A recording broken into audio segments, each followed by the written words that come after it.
ठीक है बच्चों, तो क्या करना है आपको भाई, ये AC हो गया यहाँ से, ठीक है, और ये BC, ठीक है। तो हाफ इंटू AC इंटू, एक बार क्या करना है यहाँ पर, BC डिवाइड बाई AC, और डिवाइड किया है तो मल्टीप्लाई भी, क्योंकि कट करके दोबारा हमें वही मिलेगा। अब ये क्यों किया है हमने, ध्यान दो, यहाँ पे हमें A चाहिए, ठीक है, और हमने पीछे पढ़ा था कि जो A की वैल्यू है, जो AB है, वो क्या होता है BC अपॉन AC, ठीक है, यानी कि BC अपॉन AC, यानी कि अगर हमें BC अपॉन AC कहीं मिल जाए तो हम उसको A लिख सकते हैं। तो हमने यहाँ बना दिया है BC अपॉन AC, तो इसको A लिखेंगे जो कि AB के इक्वल होगा।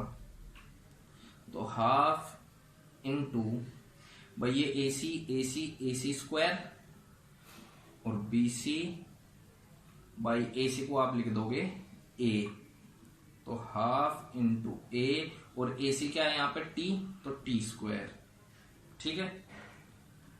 एरिया ऑफ ट्राइंगल ABC आपने कैलकुलेट कर लिया है। अब second one is area of rectangle OACD। Now area of rectangle OACD will be equal to length into width. So students, what is the length? Length is this AC, and what is the width is CD. भाई AC या ODA की बात है, या तो AC ले लो या OD, चलो OD ले लो आप, OD into CD, OD into CD, कुछ भी ले सकते हो, ट्राइंगल सॉरी रेक्टेंगल का पता ही आपको कैसे लिखते हैं। तो OD की वैल्यू क्या है T, और CD की वैल्यू क्या है U या फिर UT, ठीक है भाई, OD की वैल्यू T और CD की U। अब क्या करना है, इन दोनों इक्वेशन को, इन दोनों वैल्यू को इक्वेशन सेकंड में पुट कर दो। Put these value in equation number second. We have by distance travel DT equal to, पहले एरिया ऑफ ट्राइंगल यानी कि ये रहा half AT square plus area of rectangle OACD जो हमने यहाँ पे कैलकुलेट किया है UT, और डिस्टेंस ट्रेवल को हम S लिखते हैं, तो S इजिकल टू ये UT पहले और हाफ AT स्क्वायर ये बाद में, ठीक है बच्चों।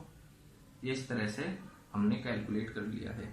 दूसरा तरीका क्या है, अगर आपको और इजी करना है इसको, तो क्या करना है, आपको डायरेक्ट लिखना है। ये हो गया यहाँ तक, चलो दूसरा तरीका भी एक बार बता देता हूँ, ठीक है, ये कंप्लीट हो गया भाई सेकंड। दूसरा तरीका क्या रहेगा,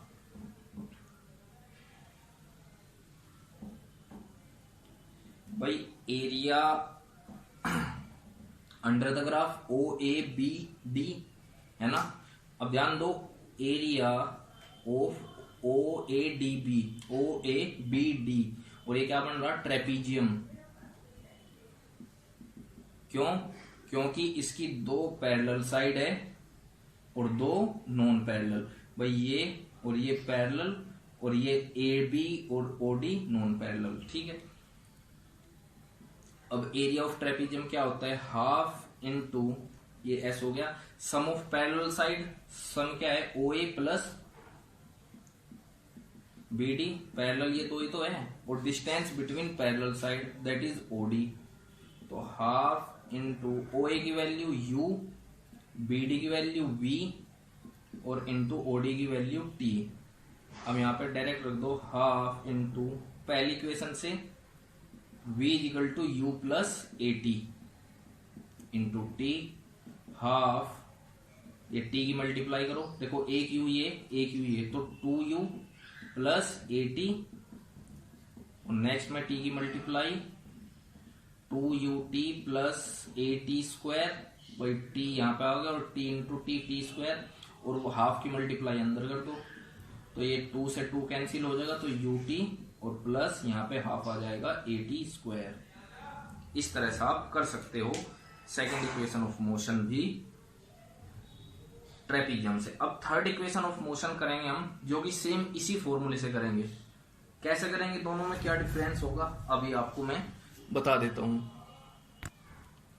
अब बच्चों, हमें third equation of motion prove करनी है, उसके लिए सेम वही रखेंगे।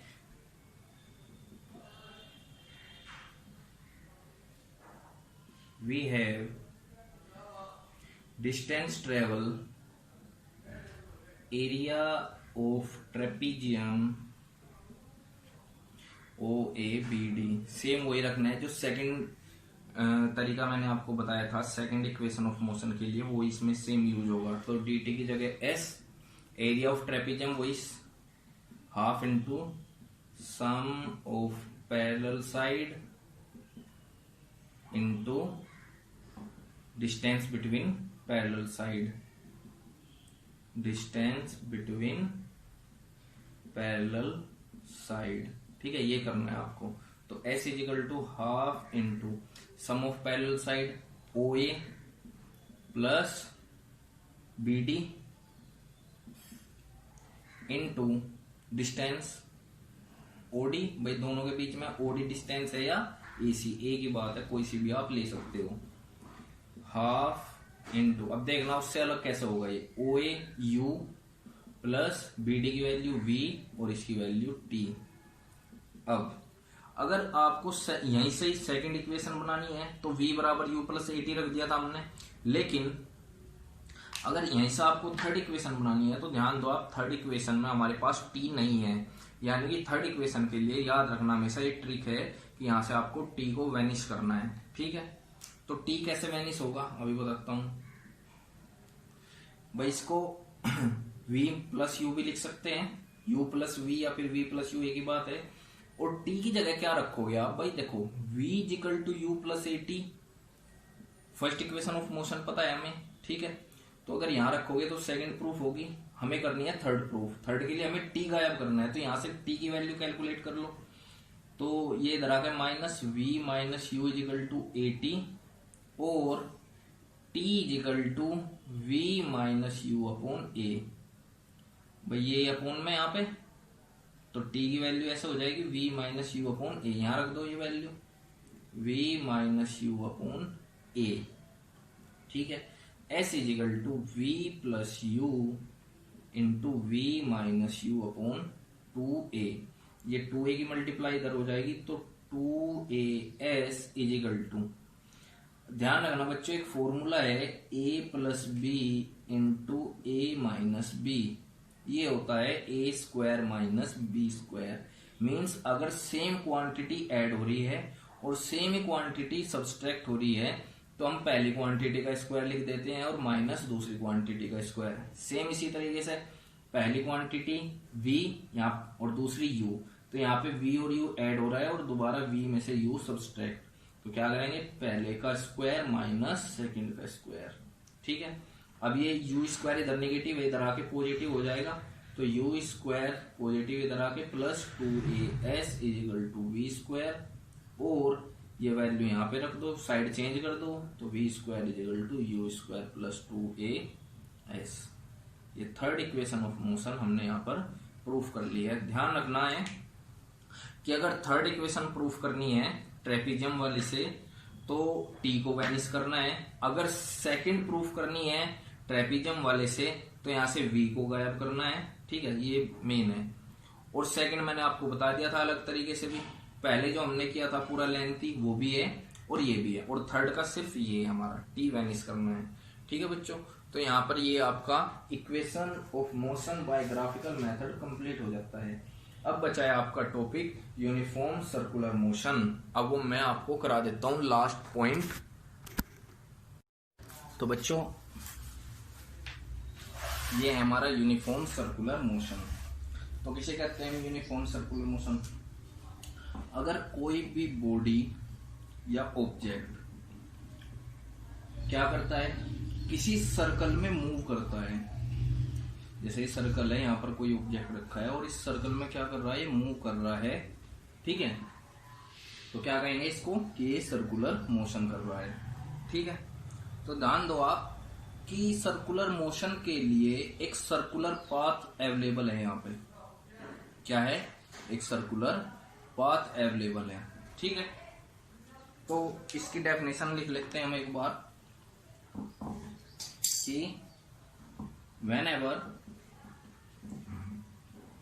an object move in a circle comma, it is called circular motion। ठीक है। अब इसमें एक चीज देखना है आपको भाई, मैंने आपको अभी बताया कि सर्कुलर पाथ, ठीक है, यानी कि सर्कुलर पाथ क्या चीज होता है। आप ध्यान दो यहाँ पे भाई, मान के चलो ये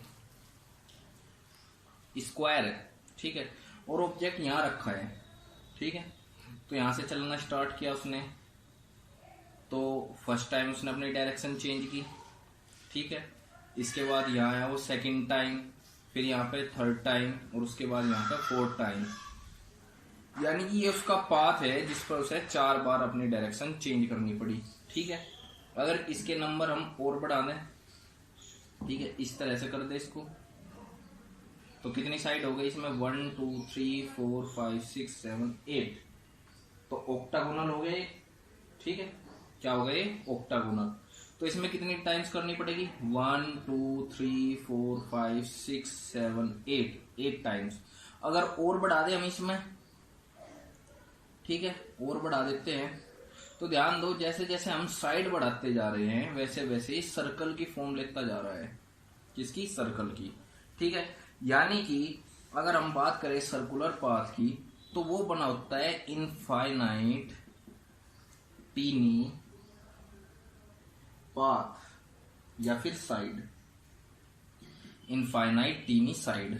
ठीक है, यानी कि छोटी छोटी, बहुत ज्यादा छोटी छोटी साइड में क्या होता है कि ये सर्कुलर पाथ बना होता है किससे? इनफाइनाइट टीनी साइड से। तो इसका मीन्स है कि हर एक पॉइंट पर क्या होगा सर्कुलर पाथ में, कि जो डायरेक्शन है वो चेंज होगी। क्या होगी? चेंज होगी। ठीक है, तो मान के चलो यहां से कोई ऑब्जेक्ट मूव किया तो इस डायरेक्शन पे यहाँ है, फिर यहाँ पे आएगा तो ये है, यहाँ पे आ गया ये होगी। इस तरह से क्या हो रहा कि हर एक पॉइंट पे क्या होगा कि डायरेक्शन चेंज होगी। आगे समझ में? तो इस तरह के एग्जांपल भाई, जैसे सैटेलाइट, जो सैटेलाइट होती है आर्टिफिशियल सैटेलाइट, ठीक है, वो अर्थ के चारों तरफ किस तरह मूव करती है? Uniform circular motion. यूनिफॉर्म यानी कि कांस्टेंट। ठीक है, सेकंड एग्जांपल जैसे मून अर्थ के अराउंड। ठीक है, ये अर्थ है और ये मून है तो इसके चारों तरफ। ठीक है, third, earth move around sun, sun के चारों तरफ। ठीक है, अर्थ मूव करती है। तो इस तरह से क्या कहते हैं इसको? Uniform circular motion. अब बच्चों ध्यान दो, मैं क्या कह रहा हूं कि हर एक पॉइंट पे क्या हो रही? डायरेक्शन चेंज हो रही है। ठीक है, लेकिन ये मूव करता है कांस्टेंट स्पीड से। भाई जैसे अगर हम अर्थ की बात या फिर मून की बात कर लेते हैं, तो ये अर्थ के चारों तरफ एक कांस्टेंट स्पीड से मूव करेगा। ठीक है, लेकिन ये डायरेक्शन हर एक पॉइंट पे चेंज कर रहा है, इसलिए इसको हम क्या कह सकते हैं कि जो ऑब्जेक्ट होता है, ठीक है, वो क्या होता है? एक्सिलरेटेड। अब आप कहोगे सर कि एक्सिलेशन में तो वेलोसिटी चेंज होनी चाहिए, लेकिन ये तो कांस्टेंट से चल रहा है। बच्चों एक्सिलेशन जो होता है वो वेक्टर क्वांटिटी है। कैसी क्वांटिटी है? वेक्टर। और वेक्टर में दो चीज होती है, मैग्नीट्यूड और डायरेक्शन। इन दोनों में से कोई भी एक चेंज हो जाए तो वेक्टर क्वांटिटी चेंज हो जाएगी। तो ऐसे ही इसमें अगर हम बात कर लेते हैं तो डायरेक्शन होगी और मैग्नीट्यूड, लेकिन यहाँ पे मैग्नीट्यूड 0 है, या फिर जो एक्सीलरेशन है, क्यों? क्योंकि चेंज इन वेलोसिटी 0 है तो ये 0, बट डायरेक्शन चेंज हो रही है इसलिए एक्सीलरेशन यहाँ पर होगा। ठीक है बच्चों, ये हो गया, इतना समझ में आ गया सभी के। अब कैसे कैलकुलेट करेंगे इसको? किसको? यूनिफॉर्म सर्कुलर मोशन को। भाई कोई ऑब्जेक्ट मान लो किसी सर्कल में या सर्कुलर पाथ में मूव कर रहा है, उसकी रेडियस है r। ठीक है, ये क्या है? रेडियस r, और ये ऑब्जेक्ट मूव कर रहा है। ठीक है, तो क्या करेंगे? तो इसके लिए जो स्पीड होगी v इजिकल टू, ठीक है, वो क्या होगी? डिस्टेंस ट्रेवल अपॉन टाइम अब कितनी डिस्टेंस ट्रेवल करेगा ये, जितना इसका सरकमफेरेंस होगा, तो v इजिकल टू 2πr/t। तो ये सर्कुलर मोशन के लिए फॉर्मूला हो गया आपका, ठीक है। जहां पर r क्या होगा, जिस सर्कुलर पाथ पर वो मूव कर रहा है उसका रेडियस, ठीक है। पाई की वैल्यू सभी को पता है 22/7 और t वो गिवन होगा वहां पे, ठीक है। तो इस तरह से सिंपल से क्वेश्चन होंगे, इसमें आप कर सकते हो। डायरेक्ट वैल्यू रखनी है भाई, 3 वैल्यू है 1 2 3, कोई 2 गिवन होगी, एक कैलकुलेट करनी है, ठीक है। तो यहाँ पर आपका ये चैप्टर खत्म हो जाता है। अब मेन क्या है बच्चों, इसमें जो इम्पोर्टेंट था कि जो ग्राफिकल मेथड के न्यूमेरिकल हैं उससे रिलेटेड मैं एक वीडियो अपलोड कर दूंगा, ठीक है। उसमें 5 to 6 न्यूमेरिकल में टोटल सोल्व करके अपलोड करूंगा, ठीक है। वैसे यहां तक आपका ये चैप्टर फिनिश हो गया, चैप्टर 1 कंप्लीटेड, ठीक है बच्चों। बाकी हम नेक्स्ट टर्न पे बताएंगे। Thank you. और अगर वीडियो अच्छी लगती है तो